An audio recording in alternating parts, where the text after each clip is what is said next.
and welcome to this new episode. Today I have David. David, he's our account manager over NewFi. Welcome, David. How are you? I'm well. How are you doing? Good, I'm doing well. And I'm so glad that you are here with us because I wanted to talk to you, well, for you to explain to us different programs that are not very well known. So like non-QM products. And today we're going to be talking about the two CPA programs you have available. Can you tell me a little bit more about them and how they work? Sure, most definitely. So as you mentioned, we do have two CPA programs. We have the CPA P&L program and the CPA Gross Receipt Program. So let's start with the P&L program. So basically, what the CPA P&L program is it is, rather than our traditional bank statements where we get the most recent bank statement and calculate the expenses and so forth. The P&L is, we obtain the most recent P&L. So not last year's P&L or last quarter's. It has to be the most recent 12 months. So the CPA would provide that to us. And then in addition to that, we would just provide 4 months of bank statements simply to support the gross income. Okay, so whatever stated at the top of the P&L as the gross amount, the bank statements just have to support 85% of what that is. Perfect. So, okay. Right. And that's in both CPA programs or just one? Both CPAs would require that the bank statements to show 85%. Perfect. Okay. So the main difference between the two is that the P&L is focused on truly the last 12 months. So for example, if we're in June, your last 12 months, you're going to start back at May, going through June of the prior year. The gross receipts is starting strictly focused on what the gross receipts were for the last tax filing. So as we know, self-employed people, they write off as much as they can, right? Yes. Okay, that's why we're talking. Yep. But so we aren't going to pull transcripts on either program, so you don't have to worry about 4506s or anything of that nature. But so what the CPA is saying on the tax receipt is that this is what the gross receipts were. This was the top line that we filed in last year's returns. Okay, so that's it. Now, the one downside to the gross receipt is if we're more than halfway through the year, then the program requires 6 months of bank statements. Oh, okay. To support it. So if we're in October to say, strictly go off of last year's, that's a little too far. So that's why they want 6 months. Got it. So, and what would be the credit score for both loans? What's the minimum credit score? Okay, for now that's driven by also LTV. So for example, if you are looking to go 80%, you're going to need LTV or 20% down on a purchase. You're going to need a 720 score.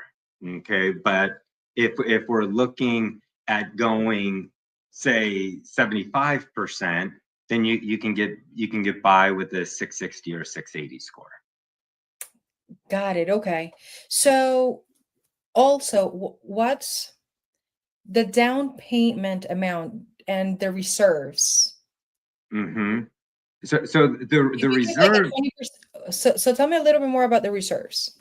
Okay. So so our reserves are based on loan amount more so than the risk factor. Okay. So we default to a 3 month 3 months reserves up to 750 a loan amount.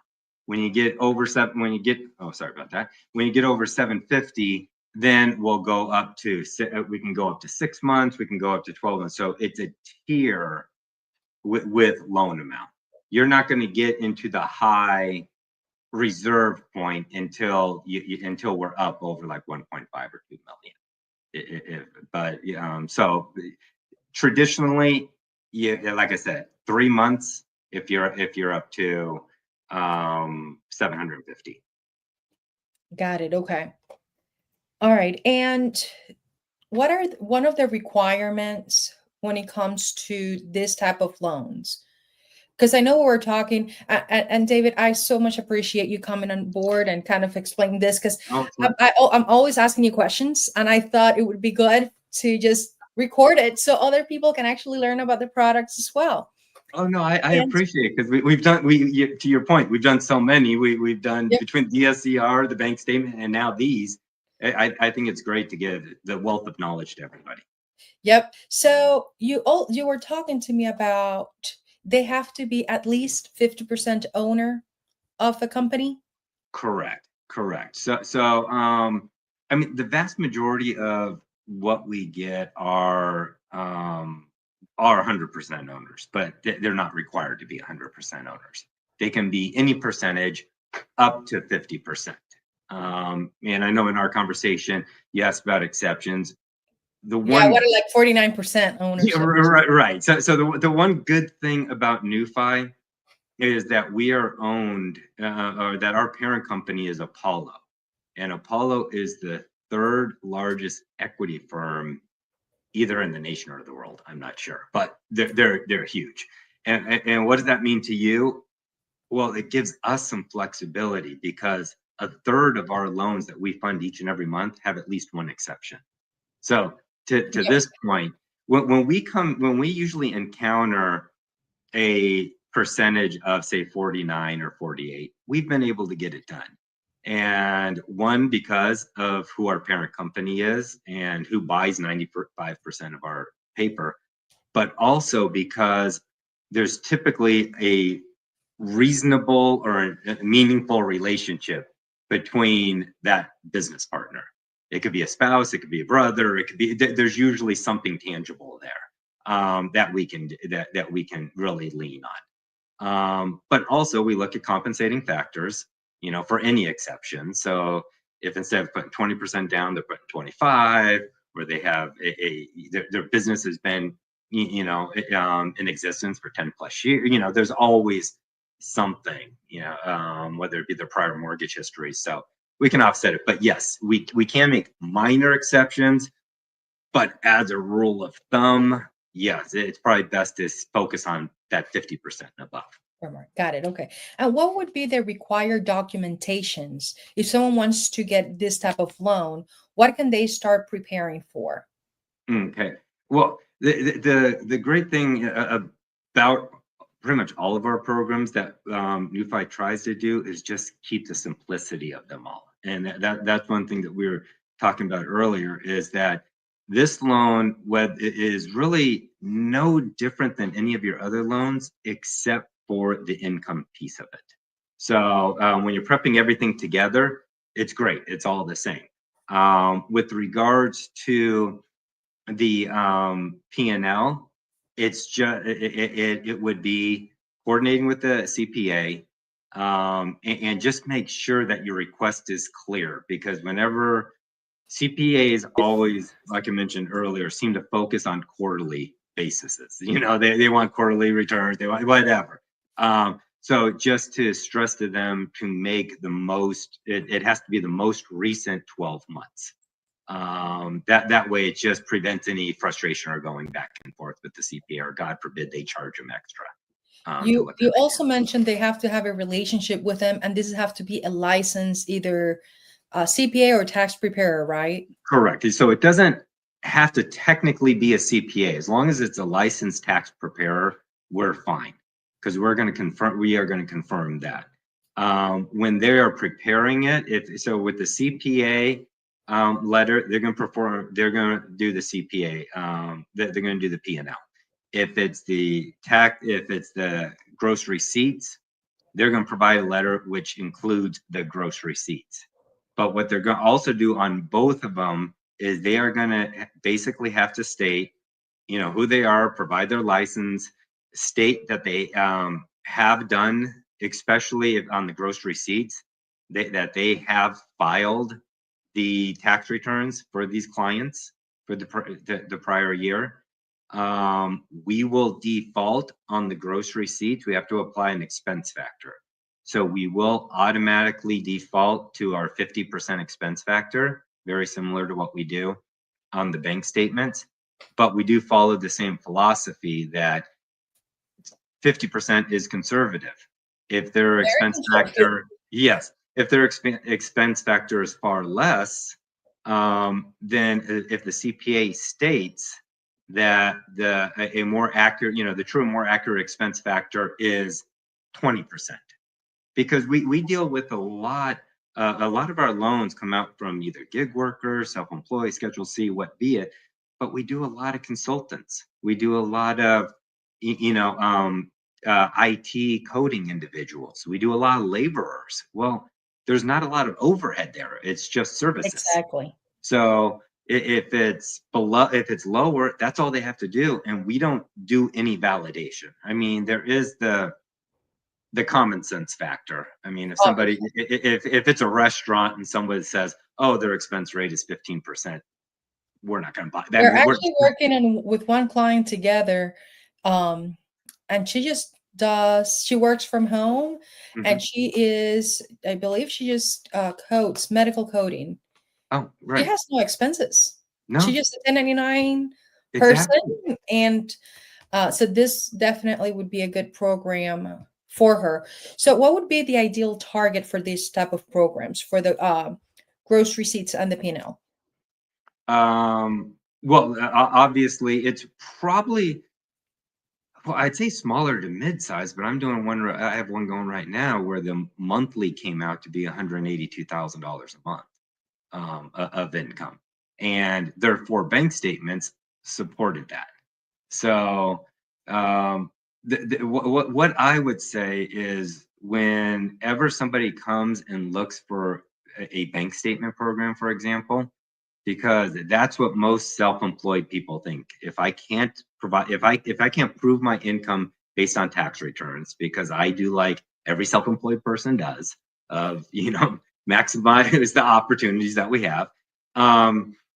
If they say they want to go to bank statements, then ask why. Because like you mentioned the 1099, we have a 1099 program as well, which we're going to have another video on later on. So you guys can look up. No. Right, but it does fit. That does fit some people.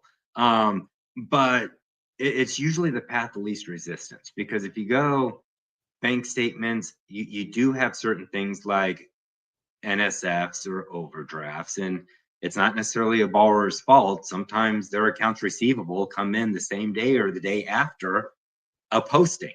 Well, it makes perfect sense, but that could throw them out of qualifying. So if you know that, you may want to go, let's go with the gross receipts. It really comes down to both programs, the CPA or tax preparer. If the borrowers have a good relationship with them and they're willing to, we have some CPAs that would prefer to do the gross receipts, because all they're saying is, this is what I filed on last year's tax returns, and I've worked with them, they're 100%, and that's it. As opposed to do, maybe a labor intensive of creating a whole new P&L, a third of the way through the year. So it really comes down to that, but it does provide the flexibility for both. It definitely does. I mean, having that flexibility, it helps a lot of people that are self-employed and they just cannot qualify for a traditional loan just because of their taxes and whatnot. Now, let me ask, just to kind of wrap things up, whenever if we're considering doing this type of loan, Yes. CPA P&L or CPA gross receipts, what is the interest rates look like compared to a regular conventional loan? Because normally I see it's about 1% to 1.25 to 1.5% higher. But that's just coming from me looking at a bunch of different loans. What do you think? Well, in some cases, my opinion is going to be a little skewed, because we are focused strictly, NewFi is focused strictly on non-QM. Okay, we do, when market changes, we have the ability, we're full legal, HUD approval, we have everything, but we do what we do best. Let the UWMs and Rockets take care of everything else. Yep. So what we'll do this, right? But I can tell you that, you ask initially why we get these. You can't believe how many transferred appraisals we get from UWM and Rocket because something fell out, and we can do it under these programs that you're talking about today. So that helps. With regards to pricing, the good thing about these programs is where pricing gets most impactful is over 80% LTV. That's where your loan level price adjusters really take shape, shall we say. So But meaning giving 20% or higher. correct. So you're right. So these programs are limited to 20%. So bank statement can go up to 90% LTV. Well, the pricing between 80 and 90 gets hit pretty hard.